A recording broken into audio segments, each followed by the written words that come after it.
The people in celebrity and show business and so forth tend to be more liberal. They tend to, vote more progressive. This time, the woman's vote was very, very significant. I think in Sally Fields, I really think that she's not an exception. I think she is the rule. When we were stunned, everybody was stunned by Donald Trump's victory. And I think that there was more than the fact that this brash, brazen billionaire won against all the odds, was the fact that his thinking and the positions that he espoused are so different than liberal Hollywood or liberal New York. Well, so let's talk. You brought up women, and then Madonna certainly comes from a middle class, lower middle class background. Her mom unfortunately died when she was a kid, but she in a recent interview actually blamed women. She said, and this is a quote: "Women hate women. Women's nature is not to support other women. It's really sad. Men protect each other, and women protect their men and children.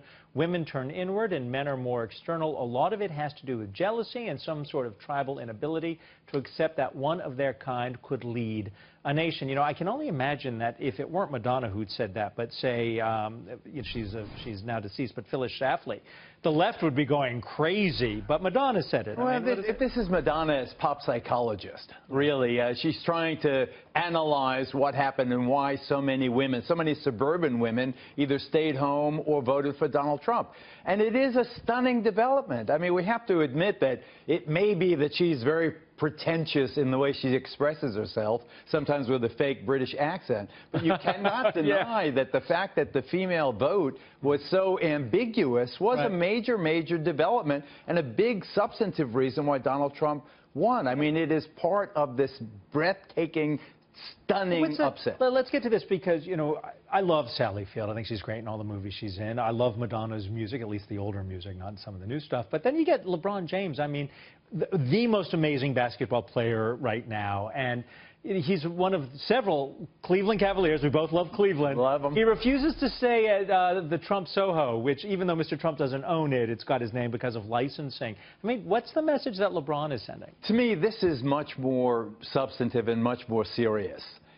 And here's why, Adam. I think that if this racial divide persists, and if people as renowned and as beloved as LeBron James take, make it their cause to now boycott Trump because of perceived racial, inflammatory remarks or instances that happened in the campaign, I think that would be a tragedy that will leave open a festering wound, and I hope it doesn't come to that. And I think that the main message, and Mark Wahlberg really got it right, to people, whether they're major sports stars or in entertainment show business, is, lay off, stay out, do what you do. Of course, you have the same right of freedom of speech as anybody else, but I think your role should be just to be the best person you can be within yourself, object to whatever you want to, but don't lead movements, don't start, exacerbate existing problems. I don't think that that's appropriate. You get the last word, Geraldo Rivera. It's always good to see you. Thanks, Thank you.